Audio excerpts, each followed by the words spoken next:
Evening all, and welcome to another Friday night beer video. Today we're looking at a collaboration New England IPA. And I say collaboration because it's Salopian and Yeastie Boys getting together to make this. It's Insomnia. It's a 7.2% NEIPA, as I've already said, and it contains Cascade, Citra, Simcoe, Mosaic and Nelson Sauvin hops. They mentioned that it's born of the internet friendship between James of Yeasties and Jake of Salopian, and they thought it'd be amusing for James's first collaboration to be an unexpected NEIPA. And Salopian agreed. So who are we to argue? Salopian I've tried before on cask in a couple of local pubs, and the brews have been fantastic. They've been crisp, they've been light, they've been fresh. Yeastie Boys have not tried before.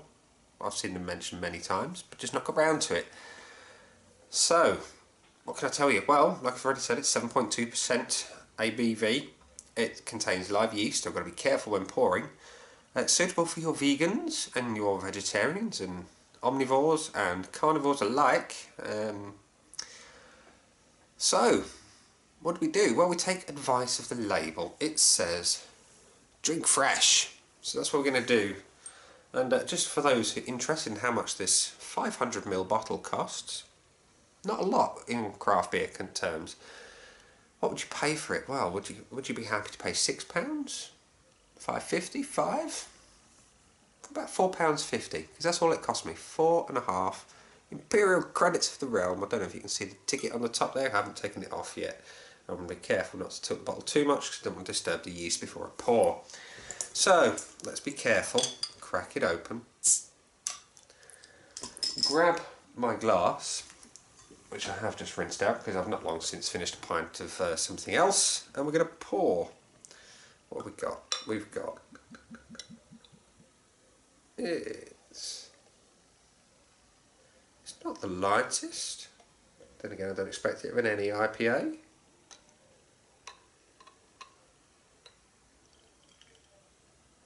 I'm just being careful not to invite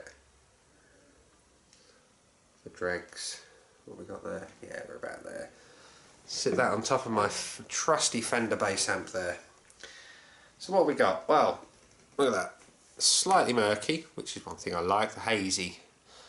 But the first thing that struck me as I opened that bottle, and it is the first beer of this that I've tried, was that fantastically tropical hit. It smacks of mango. It smells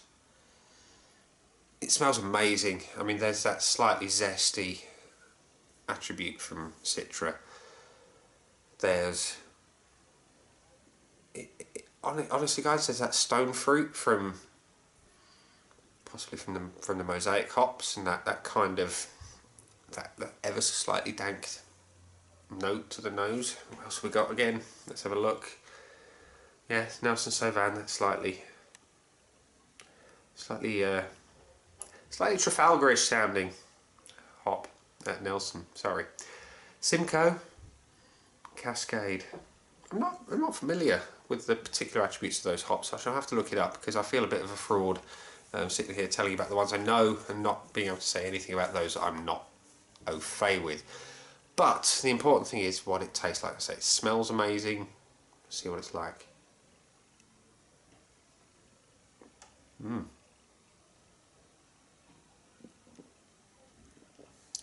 Although the tropical, oh, there it comes. Oh wow, there's passion fruit in there. There's a real passion fruit edge at the end.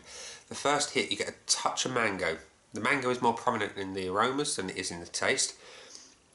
Then you hit with the stone fruits. You've got the plums, you've got the nectarine. Nectarine is big there, and peach. And then, like I said, it finishes with the passion fruit. That is incredible. And for £4.5 for 500ml, £4.50 for 500 millilitres of Insomnia. I can see why they would call it that, because it's that good. You'd stay up all night drinking it and drinking it and drinking it, and then going hunting down some more when you've run out. It is very, very tasty.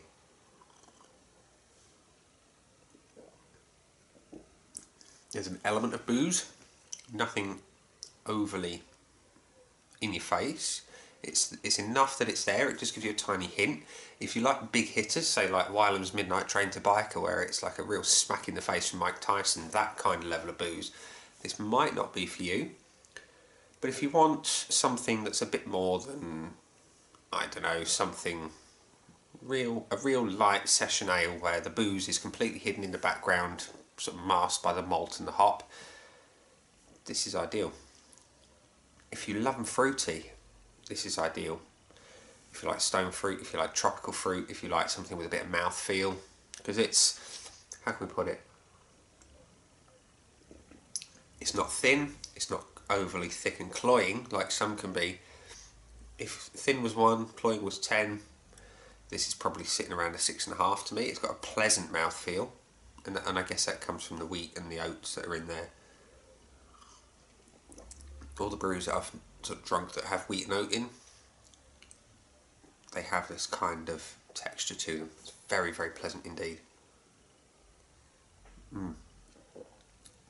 Gents, I could waffle for quite some time. What is impressing me most about this is the level of flavour, the amount of beer you get, and the quality of the beer you get for £4.50. I don't know what else, or where else, sells this, but I picked this up from Otter's Tears in Burslem in Stoke-on-Trent for £4.50. And it is worth every penny of that and more. I would happily, I kind of feel a bit bad for saying this because I don't want to encourage people to put the prices up, but I would happily pay more for this. It is a quality brew. I've been into pubs and paid £4, £5, £6 for a pint of something that's not even half as nice as this. This is what I call true value in the craft beer industry. It's good value in the beer industry because you can't, any other beer you pay £4.50 a pint for, okay, near as damn it a pint, you will not get this level of flavour. You will not get the complexities of flavour. You will not get the lovely mouthfeel. You will not get that lovely coloured brew. You just won't. I genuinely don't think you will. I am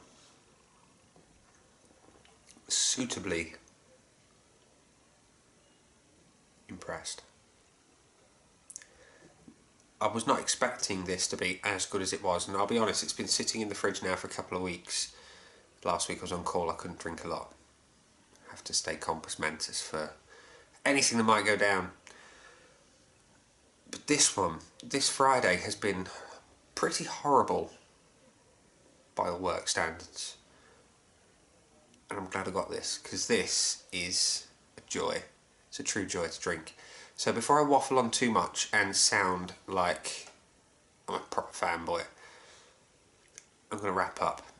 If you like them fruity, if you like them sort of middle of the road in your ABV, if you like them where there's a little bit of booze shining through, and you like a murky New England IPA, then you would be foolish not to try this. So, ladies and gents, this has been Salopian and Yeastie Boys Insomnia.